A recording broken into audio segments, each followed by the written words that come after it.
em Copenhague, na Dinamarca, uma universidade convidou-me e propôs-me o seguinte tema: pode a democracia ser compatível com este capitalismo? A pergunta, a princípio, era uma pergunta completamente provocatória. Pode a democracia ser compatível com este capitalismo? A democracia, enquanto regime, só começou a vigorar, efetivamente, nas sociedades capitalistas do século XIX. E, portanto, chamar agora, pôr em questão a questão da compatibilidade da democracia com o capitalismo parece uma provocação. E, no entanto, os dinamarqueses, bem situados na vida, bem protegidos de muitos males, estavam preocupados com a compatibilidade da democracia e o capitalismo. E realmente têm toda a razão, e têm eles e temos nós, que estar preocupados e expormos esta questão. Porquê? Fundamentalmente porque realmente a democracia, à partida, tem uma tensão com o capitalismo. A democracia é o princípio da soberania popular. O capitalismo é o lucro infinito a partir e através da acumulação de capital infinita. Portanto, de um lado o lucro, do outro lado a soberania popular. O lucro não é democrático, é o lucro daqueles que podem dominar os meios da produção e, naturalmente, uma sociedade assim é uma sociedade antidemocrática. Logo, há uma tensão entre democracia e capitalismo e essa tensão tem que ser regulada. E foi regulada. E tem sido regulada. Sobretudo da segunda metade do século XX para cá, essa regulação tem ocorrido com base no seguinte princípio. Há realmente uma tensão, há um conflito entre a democracia e o capitalismo, só há uma maneira de resolver. É a democracia regular o capitalismo. A democracia, a maioria, deve regular o capitalismo. E realmente, se olharmos para o princípio dos anos 50, por exemplo, depois da Segunda Guerra Mundial, o que nós vamos assistir é que realmente a democracia vai regular o capitalismo. Por exemplo, talvez hoje seja difícil pensar que as pessoas mais ricas na Europa ou nos Estados Unidos, em 1950, 60, pagavam até 70% do seu rendimento em impostos. E pagavam. E não deixavam de ser ricos.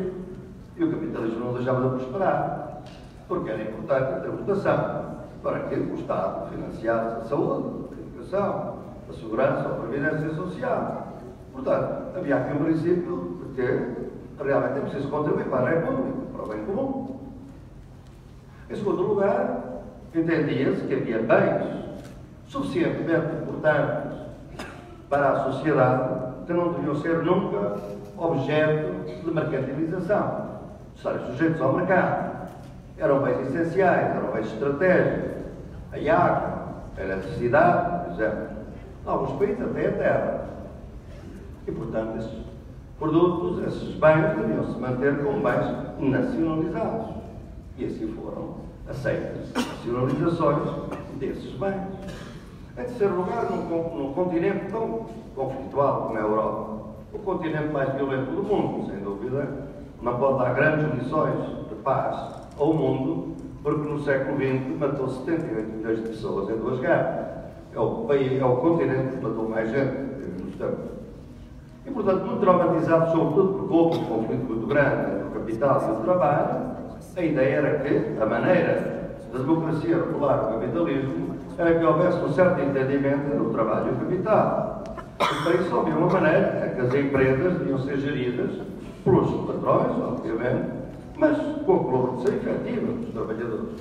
Inventou-se um sistema chamado Comité de Estímulo ou Cogestão, em que os representantes sindicais participam na gestão das empresas.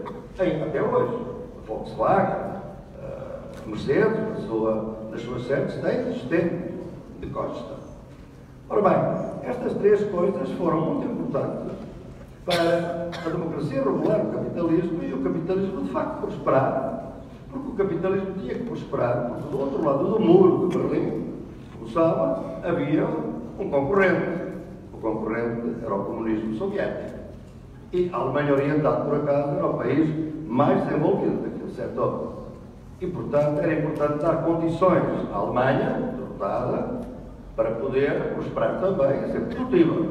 Portanto, em 1953 se perdoa 70% da dívida à Alemanha, para a Alemanha poder prosperar. Imaginem o que teria sido bom para os gregos se em 2011 também tivessem perdoado a dívida, mas obviamente não estávamos na Guerra Fria como então. E, portanto, a ideia fundamentalmente é esta, é que o capitalismo podia criar prosperidade e bem-estar, tal e qual se dizia que do outro lado do muro o comunismo soviético estava a criar, porque era educação gratuita, habitação gratuita, não havia desemprego, havia saúde pública gratuita e, portanto, era preciso criar serviços fortes. A democracia revoltou o capitalismo para esse efeito. No entanto, algo acontece, que é a queda do muro de Berlim, e muita gente festejou a queda do muro de Berlim como sendo a grande vitória, finalmente, do mundo capitalista, uma vez que o mundo comunista caiu por terra. Não? E essa é uma frase de triunfalismo. Afinal, mostra-se que na competência, na concorrência histórica, o capitalismo ganhou, a democracia ganhou. E recentemente, um colega meu realmente perguntava-se, numa discussão que nós temos vindo a ter, esta questão: quem é que podia imaginar que este modelo da democracia e do capitalismo, que parecia absolutamente triunfante, totalmente triunfante em 1989, finalmente há um consenso no mundo que o único regime político legítimo, o único regime político legítimo é a democracia. E o único regime económico é o capitalismo, com diferença ao capitalismo japonês, ao capitalismo europeu, ao capitalismo norte-americano, mas são todos capitalistas. E, portanto, realmente tudo parecia que finalmente tínhamos um dividendo da paz. Por exemplo, dizia-se que terminava a Guerra Fria, para quê mais armamentos? Para quê mais orçamentos de guerra? As guerras vão acabar. Quem podia imaginar que 30 anos depois este regime está sem nenhum otimismo próprio, está numa situação de exaustão, está numa situação de perda interna e interior, como se estivesse a ser comido por dentro. Quais são os sintomas disso? Os sintomas que mostrar que não são de gente de esquerda, que está preocupado com o regime que nunca concordou muito com ele. É com os próprios internos, desde os grandes apologistas do regime democrático, capitalista mundial. A Freedom House, que é uma fundação norte-americana que não é suspeita de ser de esquerda, de maneira nenhuma, analisa todos os anos a situação das democracias no mundo e tem vindo a mostrar-se que nos últimos 10 anos as democracias estão em perda. Em todos os países estão a perder qualidade das democracias. Estão a cada vez a surgir mecanismos autoritários, dirigentes autoritários, violações autoritárias das constituições. A democracia está a perder terreno. Mas quem é o inimigo da democracia? Não é, por certo, o comunismo neste momento. Não? Por outro lado, outro sinal de mal-estar deste sistema é que ele, que se dizia que ia expandir-se, abrir-se, finalmente sem fronteiras, está-se a defender com muros por todo lado. O Trump faz um muro de milhares de quilómetros na fronteira sul dos Estados Unidos. É a Hungria que tem neste momento a sua fronteira sul identificada com o arame farpado. É o muro da vergonha da Palestina, do Estado da Ocupação de Israel.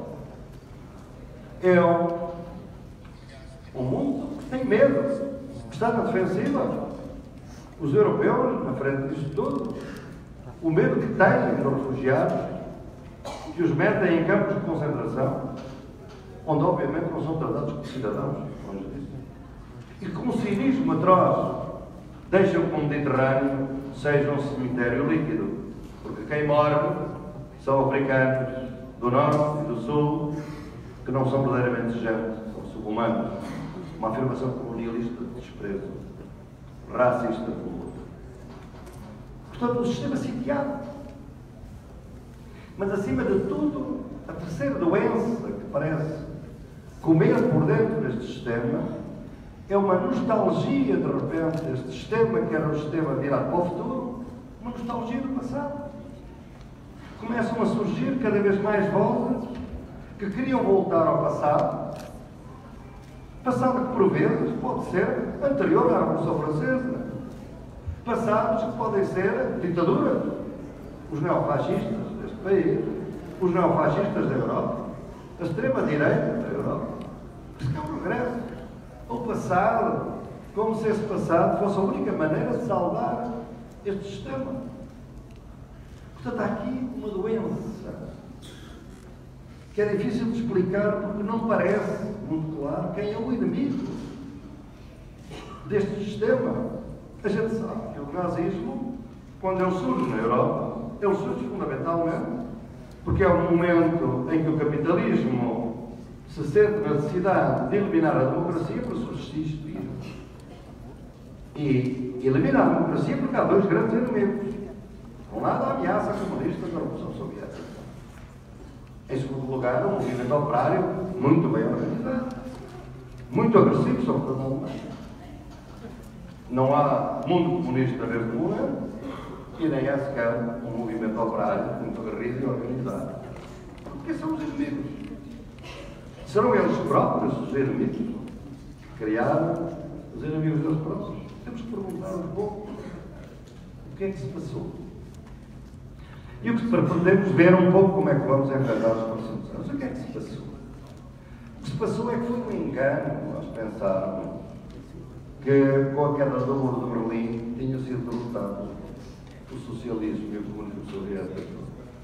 Foi a social-democracia, isto é, a democracia com direitos sociais e económicos, que foi derrotada nesse momento.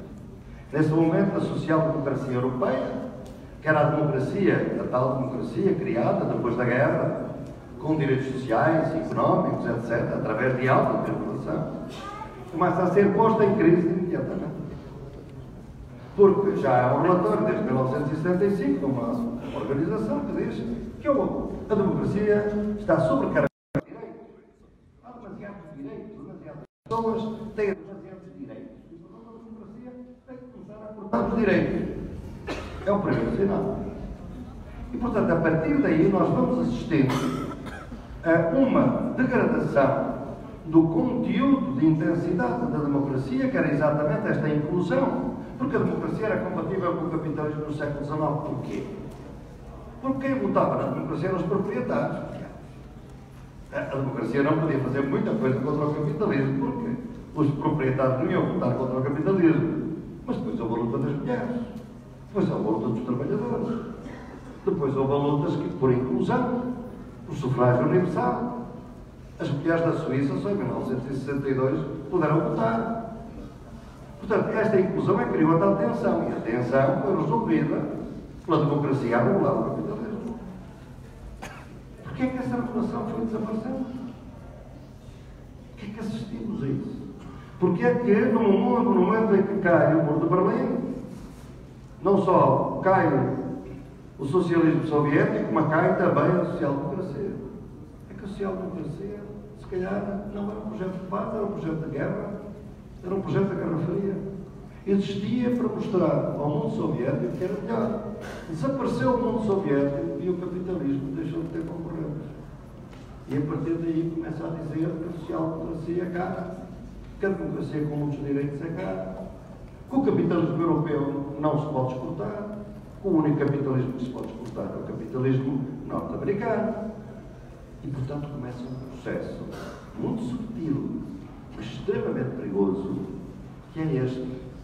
É que, enquanto no primeiro momento é a democracia que regula o capitalismo, vamos entrar num momento em que é o capitalismo que regula a democracia. É na situação que nós nos encontramos. A pouco e pouco, é o capitalismo como começa a regular a democracia. Ele vai dizer quais são os limites da democracia. E é por isso que hoje, muitos de vós, sobretudo os mais velhos, são capazes de surpreender com as páginas hoje dos jornais para de candidatos, para o sistema eleitoral, no processo eleitoral, para de candidatos ou perante o resultado das eleições, como recentemente no México, que a primeira notícia, a notícia grande dos jornais, quando se abre um processo eleitoral, ou quando se decide um processo eleitoral, é qual foi a reação dos mercados. Já viram? Em democracia, os mercados não votam. Qual é a reação dos mercados? Eles são gente. São gente. Devíamos perguntar qual é a reação do cidadão. E quem são os mercados? São 25 empresas, em geral, do setor financeiro, que têm na sua mão 50 trilhões de dólares, dos 90 trilhões de dólares que é o PIB mundial, dos quais 30% estão nos paraísos fiscais. 30 mil trilhões estão nos paraísos fiscais. Dessas 25, há 5 empresas que decidem. A reação dos mercados, quando vocês veem a reação dos mercados, ou quando veem um relatório do grande economista Rubini a dizer que o certo candidato vosso, o Sr. Bolsonaro, os mercados não têm nada contra ele, é o resultado de 5 grandes investidores financeiros internacionais que dizem efetivamente o que é legítimo, o que pode ser considerado um bom candidato ou um bom candidato. É o capitalismo regular, a democracia. Como é que isto destruiu ou está em risco de destruir a democracia? Por esta razão. É fácil de ver, a complexidade é simples. Porque a opacidade hoje impede-nos de ver coisas simples. A democracia assenta em 2 princípios. O primeiro princípio é o princípio dos processos certos para resultados incertos. Isto é, a democracia assenta na ideia de que tem que haver regras processuais, leis eleitorais, sistemas eleitorais, sistemas de partido. Tem regras que têm que ser cumpridas, porque senão há fraude eleitoral. A gente tem toda a liberdade para votar, senão há supressão de voto. Por isso é que há observadores das eleições. Processos certos para resultados incertos. Isto é, não sabemos quem é que vai ganhar as eleições. Pode ser o candidato A, pode ser o candidato B. O que é que tem vindo a acontecer? É uma perversão da democracia que está em curso neste momento, que vai no sentido de transformar processos incertos para ter resultados certos. Isto é, quem tem dinheiro tem hoje a possibilidade de manipular as regras democráticas para ter a certeza, por vezes até pelos controles que têm dos mídias, para terem a certeza que ganha o seu candidato. E, portanto, querem o resultado certo. Querem que aquele candidato perca ou que aquele candidato ganhe. Mas para ter resultados certos, os processos têm que ser incertos. E isso está a perverter a democracia. Porquê é que isto é possível? Por causa do segundo princípio. É que a democracia assenta em 2 mercados. Que a democracia é pluralismo. O mercado político é o mercado dos valores que não têm preço. Uma pessoa é de esquerda, uma pessoa é de direita, uma pessoa é de centro, uma pessoa é católico, uma pessoa é evangélico, uma pessoa é ateu. Cada um tem a sua convicção. As convicções não se compram nem se vendem. É o mercado político. É o mercado das convicções. Depois há o mercado económico, que é o mercado dos valores que têm preço, que se compram e que se vendem. E estes 2 mercados têm que estar separados um do outro. A democracia não funciona se estes 2 mercados não estiverem separados. O que é que tem vindo a acontecer? É uma fusão progressiva dos 2 mercados sob a égide do mercado dos valores que têm preço. E, portanto, neste momento, na política, tudo se compra, tudo se vende. E, por isso, a democracia empobrece na medida em que a própria corrupção se torna endémica no sistema. Porque é essa promiscuidade que faz as portas de vai-vai, em que são os empresários que se tornam primeiro-ministro, o Macri, por exemplo, na Argentina, e vice-versa, dono primeiro-ministro. A Europa, durante o tempo da austeridade, esteve governada por toda a Europa. Os homens que financeiramente cederam pelos governos da Europa eram homens de uma única empresa financeira, da Goldman Sachs. da Grécia à Itália, ao Banco Central Europeu e à própria Espanha. Todos ex-funcionários altos da Goldman Sachs. E quando deixam de estar na política, vão para a Goldman Sachs. Caso Durão Barroso, o secretário, o presidente da Comissão Europeia, durante 5 ou 6 anos, que agora é o presidente da Goldman Sachs. Exatamente esta promiscuidade entre o mercado político e o mercado financeiro sob a égide do mercado económico está a corroer a democracia portuguesa. E, portanto, nós temos uma situação em que a democracia representativa, tal qual a nós a conhecemos até agora, não se sabe defender dos anteriores.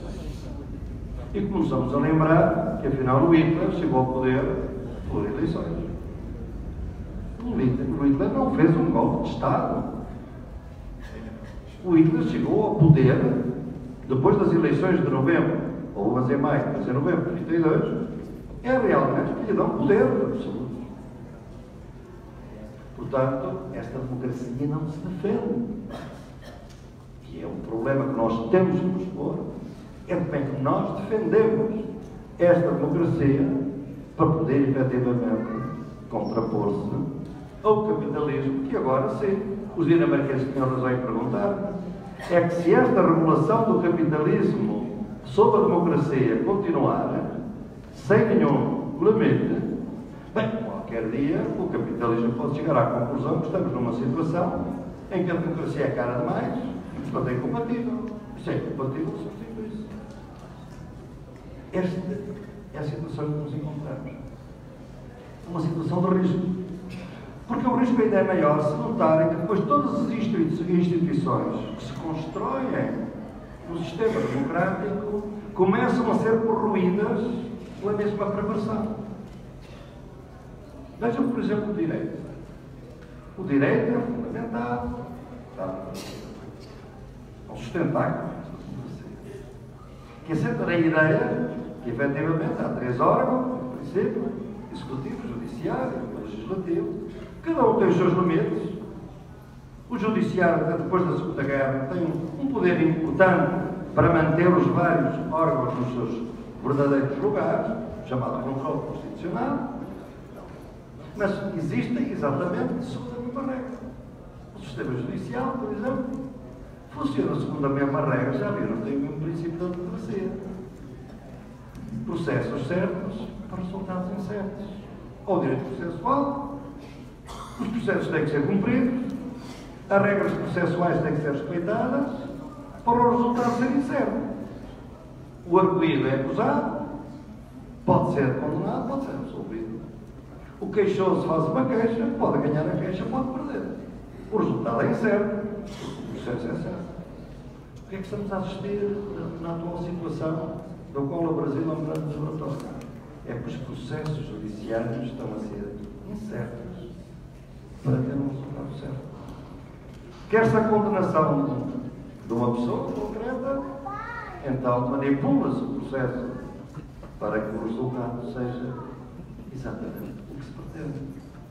Portanto, a mesma enfermidade, isto é, o direito, em vez de ser um sustentáculo para travar a vertigem autoritária, pode ser um fator adicional da vertigem autoritária.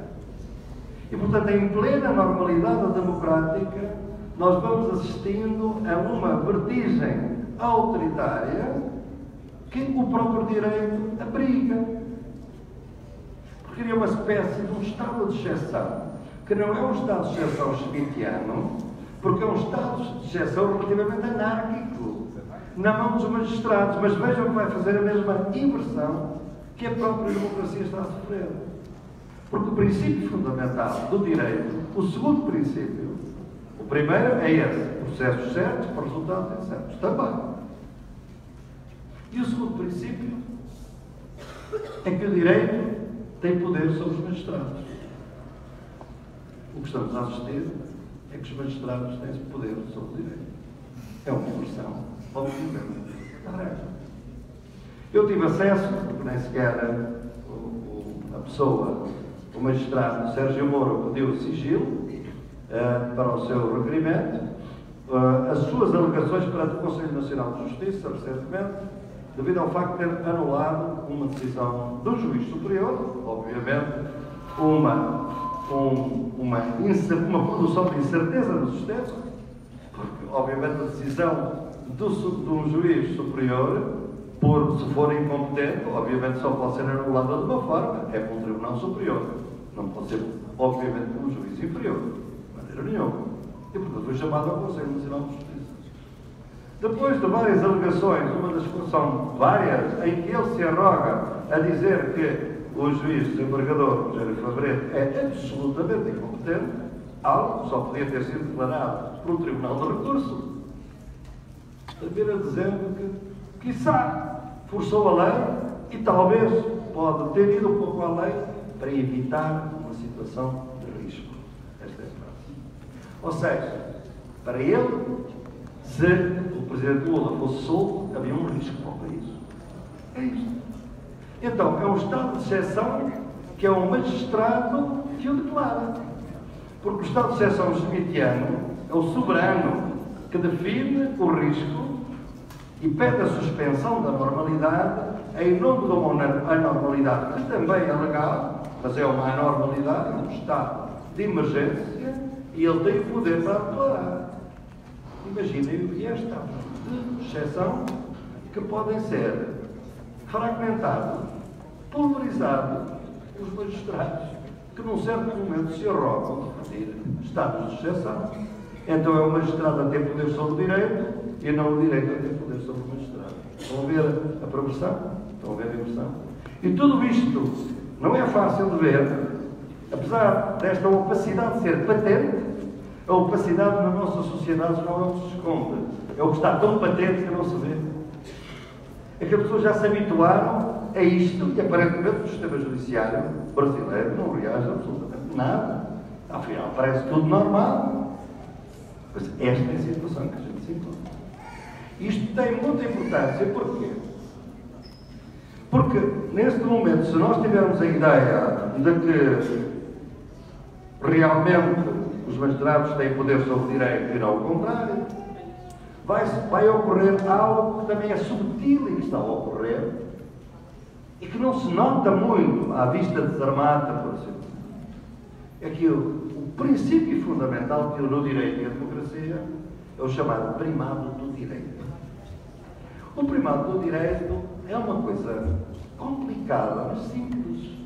É a ideia que o que é legítimo é o cumprimento da lei, porque a lei obedece a princípios fundamentais, a questões civilizacionais. Por exemplo, a ideia democrática da respeito dos direitos humanos, da dignidade humana.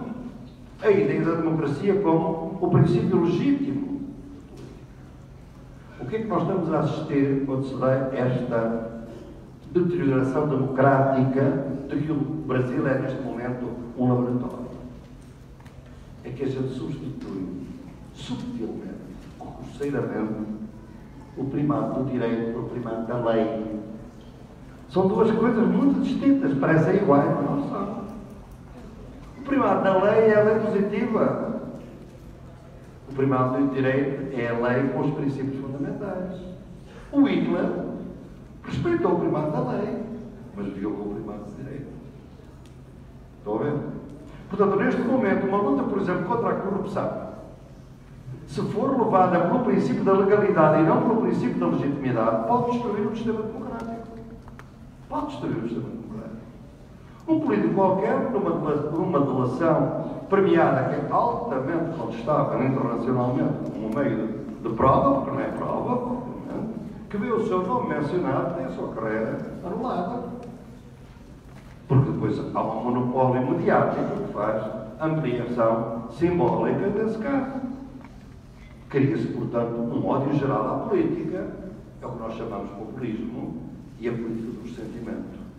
Nós estamos, neste momento, com uma produção massiva de falsa consciência do regime, que faz com que pretenda, acima de tudo, que as pessoas apoiem as próprias políticas que confirmam a sua opressão e que, no fundo, estejam de acordo com elas. E por isso se resigam. Este poder democrático em degradação já não precisa do consenso, quer apenas a resignação. Porque não havendo alternativa, a resignação começa. E, portanto, estamos num sistema que pode correr o risco de virar a vítima contra a vítima. Não se vê o inimigo. Então quem é a vítima? Quem é o meu inimigo? É se calhar uma pessoa tão vítima quanto eu. Chamamos a isso a política do sentimento. O operário pobre norte-americano pensa que o seu inimigo é o operário pobre latino. Por isso tem que fazer um muro contra ele. O negro sul-africano pensa que o seu inimigo é o imigrante também negro e também pobre do Zimbábue, do Moçambique, que está a trabalhar na África do Sul. Vítima contra vítima. Foi assim que o Trump foi eleito. O Trump não foi eleito para a alta classe dominante dos Estados Unidos.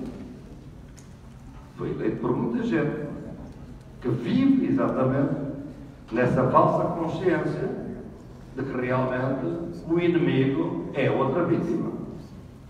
Isto é produzido sistematicamente, controle mediático, como podem imaginar, é absolutamente fundamental para que isto ocorra. Portanto, a situação que hoje termina a primeira parte da minha palestra é uma situação extremamente complicada, porque a democracia realmente está numa situação de bifurcação. Eu uso muito nos meus trabalhos teóricos de epistemologia o conceito de bifurcação que foi realmente criado pelo Ilyas Prigogine, que foi um grande químico, Prémio Nobel da Química, e que estudou os sistemas químicos fora do equilíbrio. Quando o sistema químico está fora do equilíbrio, qualquer pequena modificação pode ter uma consequência total no sistema. Pode mudar o sistema completamente. Uma pequena coisa. Eu penso que as nossas democracias, as nossas sociedades, vivem neste momento numa situação de bifurcação. A próxima eleição, o próximo ato, pode determinar ou uma queda no abismo ou um ressurgimento. Portanto, é perante esta situação que a gente tem que se posicionar neste momento e começar a pensar como é que se resiste, como é que se reinventam as coisas, de maneira que essa bifurcação seja decidida a favor da esmagadora maioria que quer uma vida digna e, obviamente, uma vida que, no fundo, para a grande maioria, por exemplo, deste país, foi a democracia que lhe trouxe. Foram os tais 50 milhões que saíram da pobreza das políticas dos últimos anos. Portanto, nós temos que encontrar, a partir deste diagnóstico radical, qual é a resistência, que é um diagnóstico complicado. E para termos um diagnóstico deste tipo, nós temos que ir aos fundamentos. E os fundamentos são também muito exigentes da nada. Eu podia ficar aqui muito tempo, mas para podermos dar a ideia dos fundamentos, são duas ou três coisas que é muito importante dizer. A primeira coisa é esta. Qual é o contexto global da questão? Nós estamos neste momento num endurecimento do capital a nível global, que no fundo está por trás de toda esta vertigem autoritária, de esvaziamento da democracia por dentro, que tem as suas expressões na Europa, que tem expressões na América Latina. É uma fase final de uma globalização que começou em 1989 sob a égide dos Estados Unidos e que está a terminar. Nós, desde 1870, temos várias ondas de globalização. Quando essa onda termina, há rivalidades enormes entre países que querem ser os candidatos à próxima globalização e pode ter guerras. Foi assim em 1914 e 1945. Em 1989, não posso destacar todas as ondas, surge uma onda que é, obviamente, a hegemonia dos Estados Unidos, com a colaboração da Europa e do Japão. É essa globalização que está agora a chegar ao fim. Todas as globalizações assentam numa inovação tecnológica. A inovação tecnológica desta última foi a quarta, a inovação que foi a internet, os computadores pessoais, etc. Essa inovação está a esgotar as suas possibilidades e vem uma outra. E essa outra já sabe qual é. E há uma grande rivalidade neste momento entre dois países que se posicionam para a próxima globalização: os Estados Unidos e a China. A próxima inovação tecnológica é a automação, a robótica e a inteligência artificial. E tudo leva a crer que a China está muito bem posicionada para liderar essa revolução. Daí, agora entendem, as guerras comerciais dos Estados Unidos contra a China. Guerras financeiras aos aliados da China. E é aí que agora entendem também porque é que os BRICS, do qual o Brasil era uma potência muito importante, tinha que ser neutralizado. Daí o golpe à presidente dele. Daí a nova fase do imperialismo norte-americano aqui neste continente. Daí que seja muito difícil explicar aos brasileiros que realmente este grande país que pensa por si que são só as suas elites, neste momento pode imaginar que está a ser alvo de uma intervenção imperialista brutal, de tipo novo, que usa o judiciário, obviamente, mas usa muitos outros, Instituto Milênio, Instituto Mises, tantas organizações deste país think tanks, grande parte delas financiadas pelos irmãos Koch dos Estados Unidos, para um princípio fundamental que aparece hoje muito claro nos estudos daqueles que, tendo sido da CIA, por exemplo, no tempo dos Irão contra, Felipe Agim publica um livro e diz: nós na América Latina só temos uma política de diplomacia. Isto é, a democracia para nós não tem interesse nenhum, desde que ela ponha em causa o acesso aos recursos naturais. O que nós queremos é o acesso aos recursos naturais e nada mais. Ora bem, que o pré-sal não tinha no mercado internacional o pré-sal. Isto é uma tentativa enorme. E um banco mundial alternativo que os BRICS queriam criar era uma alternativa muito forte. Num período de desglobalização, isto é, de rivalidade entre os Estados Unidos e a China, o alinhamento tem que ser total. Por isso a União Europeia neste momento é neoliberal. A Comissão Europeia é totalmente neoliberal. Por isso é que a América Latina tem que ser posta na ordem. Por isso é que se investem milhões e milhões para que assim seja. Não é com tropas, não é necessariamente só a CIA. São até coisas que se chamam, têm muitos nomes muito democráticos, endowments for democracy, etc. Portanto, o primeiro fundamento é este.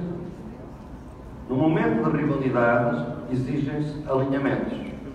Deste lado, entende-se que o alinhamento tem que ser com o capitalismo norte-americano e que tem que ter uma linha só.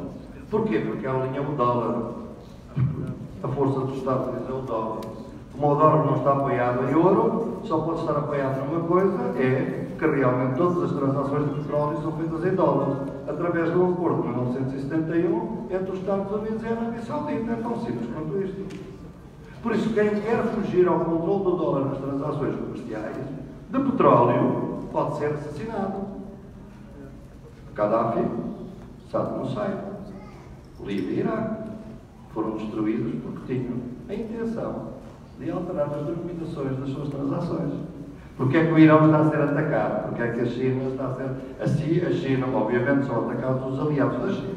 O Irão e a Rússia. A China é mais difícil, diretamente, porque dos 20 trilhões da dívida dos Estados Unidos, 6 trilhões estão na mão de créditos chineses.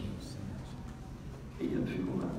Primeiro fundamento. Segundo fundamento, antes de passar à segunda parte, rapidamente, aqui agora torna-se claro uma certa coisa que é muito incomodatícia para muita gente.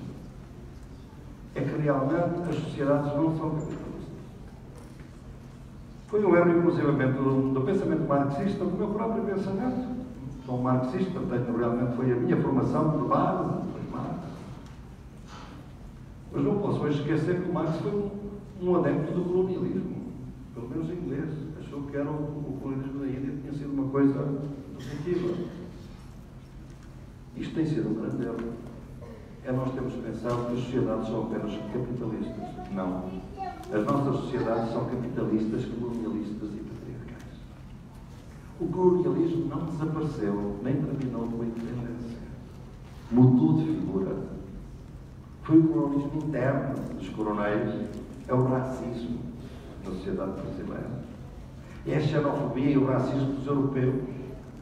É isso que leva a que 3.000 pessoas podem morrer no Mediterrâneo e não acontece nada porque eles não são humanos verdadeiramente. As nossas sociedades são perdidas por aquilo que nós chamamos de linha abissal. entre a sociabilidade metropolitana dos iguais, dos verdadeiramente humanos, e a sociabilidade colonial daqueles que não são verdadeiramente humanos, negros e durante muito tempo mulheres também. E isso continua durante todo e hoje. Ou seja, o capitalismo não funciona sem estas três formas de dominação. Qual é a nossa tragédia? É que a dominação funciona articuladamente, a resistência funciona fragmentada. O movimento sindical, quando foi anticapitalista, mas foi muitas vezes racista e patriarcal. O movimento antirracista, por vezes, esquece de ser anticapitalista e antipatriarcal. Por isso é que nós tivemos que lutar muitas vezes com as nossas primeiras gerações, os nossos rappers, porque eram os machistas horríveis.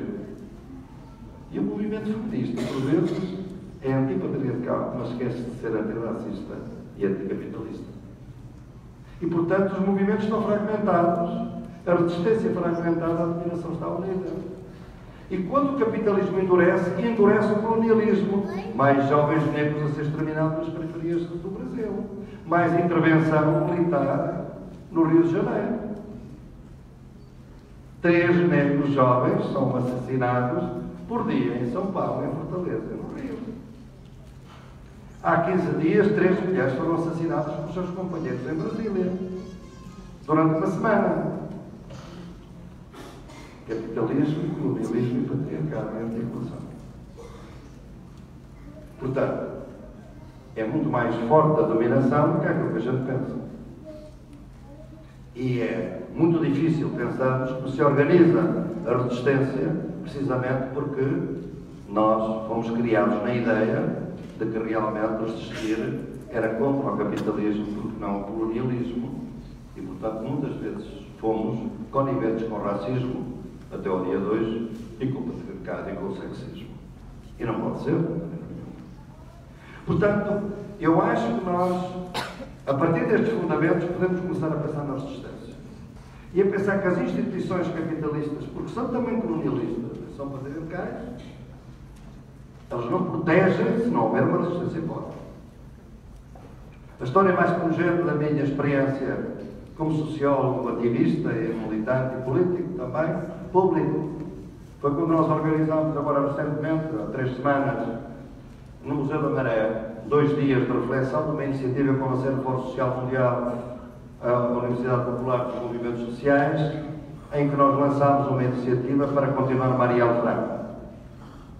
E aí estivemos, e foi extraordinário, porque durante 2 dias, 40 pessoas a meditar, a trabalhar, 1/3 intelectuais, 2/3 líderes de movimentos. Temos feito em muitas cidades do mundo estas oficinas da Universidade Popular dos Movimentos Sociais. 5 dias depois, esta comunidade da Maré foi metralhada de helicóptero pelos militares que estão em intervenção, que vão fazer intervenção. E um dos jovens que foi assassinado foi o Marcos Benício. E é pungente mostrarmos como a falsa consciência, a ideia de que as instituições nos protegem, está metida dentro da mentalidade das pessoas e os desarma. A dominação domina por causa das ideias que ela cria sobre ela própria e que nós aceitamos. É a ideia dos oprimidos que favorece os opressores. O Marcos Benício, de 14 anos, foi baleado, um tiro, está nos braços da mãe, a mãe chama a ambulância, os militares não deixam entrar a ambulância na favela, a ambulância leva 1 hora a chegar ao Marcos Benício, quando chega já é tarde. Quais são as últimas palavras deste jovem, que como sabem ia para a escola, pergunta à mãe: "Oh mãe, eles não viram que eu ia com o uniforme da escola?" Isto é, este jovem, este adolescente, esta criança, pensava que a escola, o uniforme da escola, defendia das balas. Não defendeu. As instituições não defendem se nós não resistirmos. E é por isso que nós temos que resistir. E a segunda parte que quero dizer é exatamente isso. Como é que nós vamos resistir? Há 3 condições. Não desesperem. Como sabem, eu sou um otimista trágico. Eu tenho muitas dificuldades, Conheço muito bem as dificuldades do mundo, acabei por las dar, mas nunca pensar que não há uma alternativa. Porque sei que a dominação quer fazer isto.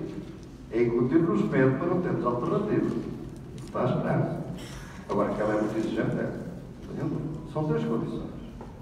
A primeira é que nós temos que produzir uma opressora com proporções que o tornem débil em alguma dimensão. Porque se a gente começar a pensar que o capitalismo é assim uma coisa tão forte que nós não podemos resistir contra a culpa, contra não sei o quê, contra o capital financeiro, contra o capital, são tão poderosos. Pai, a gente começa a pensar que melhor é não resistir. A primeira condição é tentar mostrar que o opressor tem o calcanhar daqueles que têm utilidade. A segunda é que há vias para atacar essa debilidade. A terceira é que nós, grupo concreto, na cidade de Niterói, em qualquer lugar, temos essa capacidade de acionar essa via. Sem estas três condições, por mais grave que seja a opressão, não há resistência. Foi uma grande ilusão, e há uma ilusão de muita gente, pensar que a opressão cria resistência. Não. A opressão cria vítimas. A resistência é outra coisa. É a transformação da vítima em resistência. E a resistência só existe quando exatamente há uma alternativa. Portanto, nós temos que entrar com uma outra forma, porque a situação é tão difícil que toda a gente diz, e nós temos que dizer que aceitar, nós temos que ser realistas. Nós temos neste momento em Portugal o único governo de esquerda da Europa que é extremamente realista. É moderado, mas é de esquerda. O que é que quer dizer neste momento o realismo? Não é ultrapassar os limites, porque isso obviamente somos facilmente neutralizados. É levar os limites até ao limite. É radicalizar os limites. É vermos que a capacidade de manobra, de alguma maneira, nós, em Portugal, neste momento, mostramos uma coisa que é simples, é que o neoliberalismo é uma mentira. Porque Portugal, desde 2016, está a fazer tudo o contrário do neoliberalismo. A economia cresce, o desemprego está ao nível de 1990, o investimento estrangeiro é maior, a imagem do país modificou, há paz, tem a taxa de criminalidade mais baixa da Europa, fazendo tudo o contrário das receitas neoliberais. O neoliberalismo diz que vai crescer a economia, não cresce. Diz que vai aumentar o emprego, não aumenta. Diz que vai aumentar a prosperidade, não aumenta a miséria. O que o neoliberalismo faz é concentrar a riqueza ainda mais. É só isso. Porque o neoliberalismo é um governo de credores. Para o benefício dos credores. Portanto, o realismo exige exatamente que haja uma radicalização dos limites para nós podermos encontrar alguma resistência. Então, a primeira coisa é esta. Uma ideia simples também.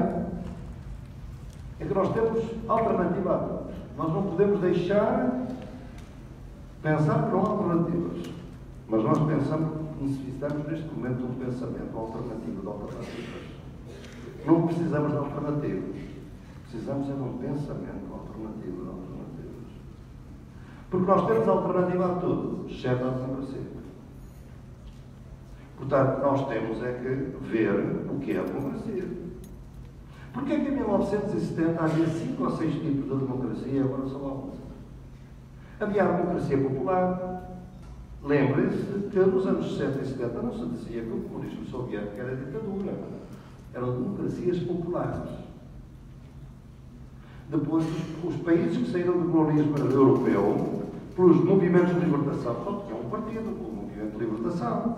Também não eram ditaduras, era uma democracia do desenvolvimentistas.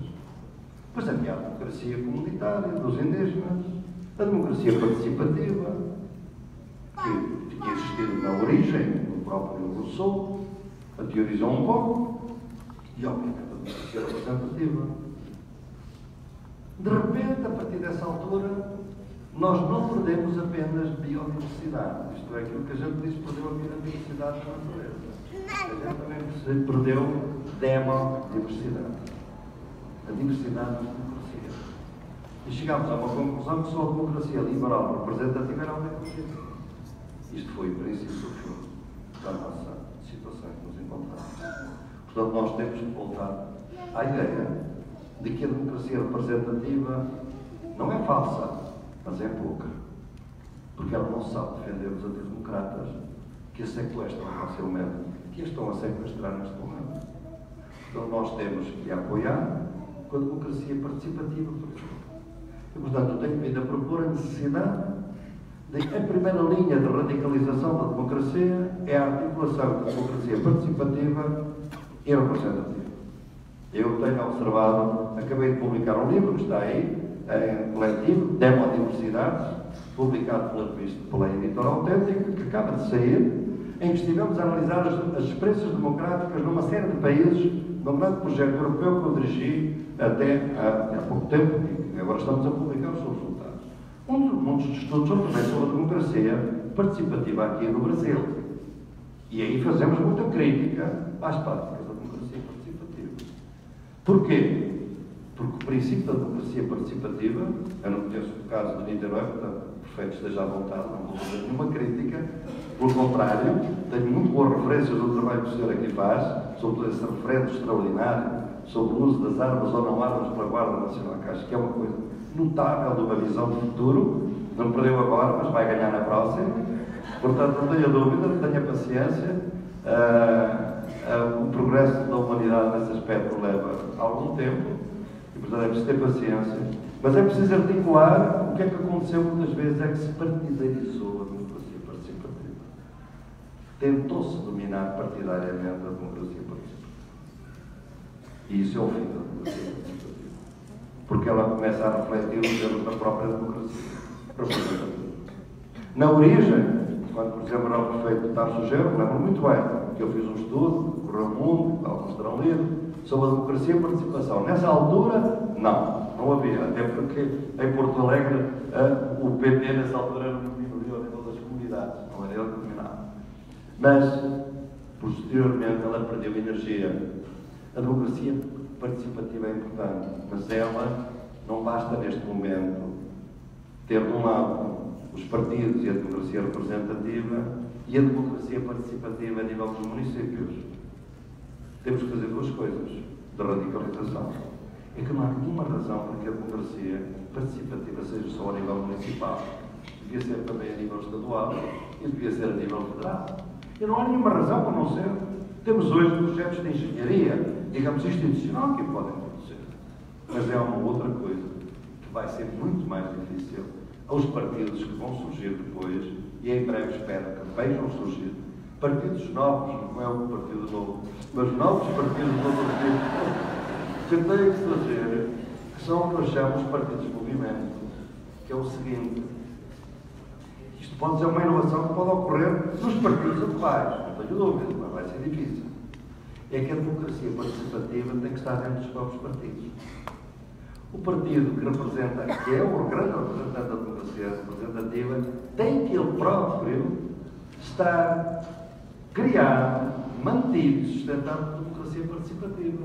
Quem escolhe os candidatos a uma eleição, democracia participativa. Quem define o programa do partido, democracia participativa. Não podem ser os barões dos partidos. Não podem ser as elites burocráticas que controlam os partidos. Portanto, isto vai obrigar, para além de muitos outros mecanismos, como o referendo, etc., vai obrigar exatamente a muito trabalho de transformação e refundação dos partidos. Obviamente, falar disto neste momento, num período eleitoral no Brasil, é muito, obviamente, muito difícil, porque as eleições são um momento de conservação do que existe. Não se pode pedir a um partido que inove quando está numa luta eleitoral. Mas todos os votos, os verdadeiros democratas, que são quase todos, deste país, das classes populares, pelo menos, e os seus aliados, estão a olhar para 2018, mas com os olhos fixos em 2000, depois de 2018. Precisamente porque a democracia vai exigir de todos vós um grande esforço. Para radicalizar a democracia, não é só democratizar a democracia, que é fundamental. É uma aposta na diversidade a sério. E essa diversidade tem que estar logo na economia. A economia de mercado é perfeitamente legítima, capitalista. Nesta fase, não podemos eliminá-la. Agora, se virmos bem, as sociedades não são economias capitalistas. No terreno Quem produz os nossos legumes? Quem produz a nossa comida? 70% da economia da nossa comida na mesa é produzida por camponeses, a economia familiar, a economia camponesa, que não é a economia capitalista, industrial. Por que razão é que a única economia que é protegida pelas nossas políticas hoje é a economia capitalista? E nos últimos anos cometemos muitos erros nesse sentido. Expulsaram-se muitos camponeses, desmatou-se demasiado a terra, destruiu-se demasiado a Amazónia. Nós não precisamos de um desenvolvimento alternativo, precisamos de uma alternativa ao desenvolvimento. Isso exige uma outra concepção da natureza. Isso vai ser muito difícil aos urbanos, mas os urbanos hoje são muitas vezes ecologistas e, portanto, sabem quem nos está a ensinar a natureza são os povos que foram mais oprimidos, mais excluídos pelos colonizadores europeus e pelos seus descendentes, foram os povos indígenas. O conceito de natureza, do território, das comunidades indígenas e afro-quilombolas deste continente são aquelas que nos estão a dizer como é que a gente deve cuidar da terra e da natureza.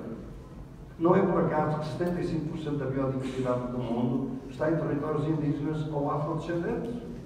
São eles os guardiães da natureza, da biodiversidade. O que nós fizemos foi que eles garantiram a biodiversidade e nós não garantimos a demodiversidade. E temos que juntar esses dois planos. Isso é outro momento de refundação muito grande que nós temos que ter ao nosso dispor. Mas há muitos outros, a meu entender, eu não posso obviamente prolongar, ficaria aqui muito tempo, mas há uma coisa que nos perturba, obviamente, e que sei que muitos de nós começais a pensar nisso, o Instituto de Novos Paradigmas percebe que o faz, que é exatamente esta questão de que realmente, historicamente, foi o trabalho que criou a cidadania. Os trabalhadores primeiro foram trabalhadores, depois é que foram cidadãos, porque inicialmente não votavam. Sabem porque é que os trabalhadores não votavam? Porque não eram autónomos. Porque a teoria liberal dizia que só deve votar quem é autónomo. Quem é autónomo é quem é proprietário, quem é dono da empresa. Os trabalhadores vão votar naquilo que o patrão diz que eles devem votar. Então não votam. As mulheres, que são inferiores, votam o que dizem os maridos. Portanto, também não devem votar. E os trabalhadores, pela mesma razão. Os trabalhadores votaram. E o trabalho, como trabalhadores, como sindicato, foram lutas extraordinárias para conquistar a cidadania. O que vai acontecer quando houver automação, inteligência artificial e robótica? É o fim do trabalho? Não pensem que vai haver o fim do trabalho. Há uma parte significativa que vai ser automatizada, é evidente. Mas há muito trabalho. Quer trabalho no fundo, o trabalho serviçal, o trabalho dependente que vai ser uma reprodução do racismo e do sexismo nas nossas sociedades, não vai ser automatizado. E o trabalho no topo dos executivos das grandes empresas também não vai ser automatizado. Vai ser gente muito concreta, famílias muito concretas, que por telefone vão continuar a falar, gente que vai continuar a falar e não autómatos. Não é? Agora é evidente que vai haver aqui uma crise do trabalho. Então nós temos que reinventar a cidadania. A cidadania que se apoiou no trabalho, tem ela agora que apoiar aqueles que trabalham e os que não trabalham. Porque estamos numa situação em que quem trabalha cada vez mais para ter um salário decente e há cada vez mais gente sem trabalho. Isso é um drama. O trabalho, efetivamente, não pago nunca foi tão grande para quem trabalha. Não é porque não se paguem horas extraordinárias, é porque qualquer jovem aqui vai perder horas e horas a fazer portfólios, organizar currículos, preparar entrevistas no seu computador toda a noite, que nunca ninguém lhe vai pagar. Trabalho não pago, não é apenas o trabalho das mulheres. A ideia da terceirização que está a ser aprovada neste país é que a percentagem do trabalho não pago sobre o trabalho pago seja cada vez maior. Portanto, nós temos de trazer uma ideia cidadã de trabalho. Portanto, estão aqui, como veem, uma série de tarefas que são muito importantes, se não entender, e que mostram isto. É que realmente qualquer iniciativa democrática, de radicalização democrática, tem que ser anticapitalista, antirracista e antipatriarcal. E se não for, está votada a derrota. Eu continuo a ver muitos documentos de esquerda, de manifestos, etc., que deixam exatamente a questão racial em segundo lugar, e a questão patriarcal em segundo lugar. Enquanto isto for assim, não vamos longe. Eles vão se aproveitar da nossa visão. Portanto, eu penso que é por aqui. Há muitas outras coisas. Eu, por exemplo, podíamos falar indefinidamente no tema que me apaixona hoje, é contra o extrativismo do tempo. Porque não há apenas extrativismo de recursos naturais, é o extrativismo do tempo. Vejam como esta sociedade, o que ela fez no prazo de um século. Nós começámos com o tempo e acabamos com a falta de tempo.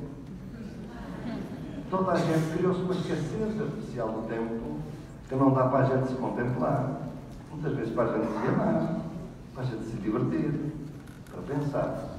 O extrativismo temporário é uma das áreas massivas de destruição massiva das sociedades capitalistas, coloniais e patriarcais do nosso tempo.